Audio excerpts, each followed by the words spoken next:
જો સ્ટુડન્ટ્સ હવે તમે સ્ટાન્ડર્ડ લીધેલું છે તો 1 માર્ક માટે આ એકદમ આઈએમપી સમ છે. Okay, alpha beta gamma zeros છે, 3 ઝીરોસ છે એટલે ક્યુબિક પોલિનોમિયલ થયો. તો પહેલા a b c અને d ની વેલ્યુ લખી કાઢીએ. a એટલે x ક્યુબ નો કોએફિશિયન્ટ -2, b એટલે x સ્ક્વેર નો કોએફિશિયન્ટ, x સ્ક્વેર વાળો ટર્મ જ નથી એટલે શું આવશે 0, કોન્સ્ટન્ટ ટર્મ અરે c એટલે x નો કોએફિશિયન્ટ શું છે 5 અને d એટલે કોન્સ્ટન્ટ ટર્મ શું છે -4.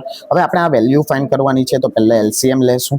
અહીંયા આલ્ફા છે તો અહીંયા મલ્ટીપ્લાય બાય શું આવશે બીટા ગામા, બીટા છે તો અહીંયા મલ્ટીપ્લાય બાય શું આવશે આલ્ફા ગામા, ને અહીંયા ગામા છે તો શું આવશે alpha beta, beta gamma into 1 beta gamma, alpha gamma into 1 alpha gamma, alpha beta into 1 alpha beta upon LCM શું થશે આલ્ફા બીટા ગામા. ઓકે, હવે પ્રોડક્ટનું સમ, તો sum of product of zeros એની ફોર્મ્યુલા શું છે c બાય a.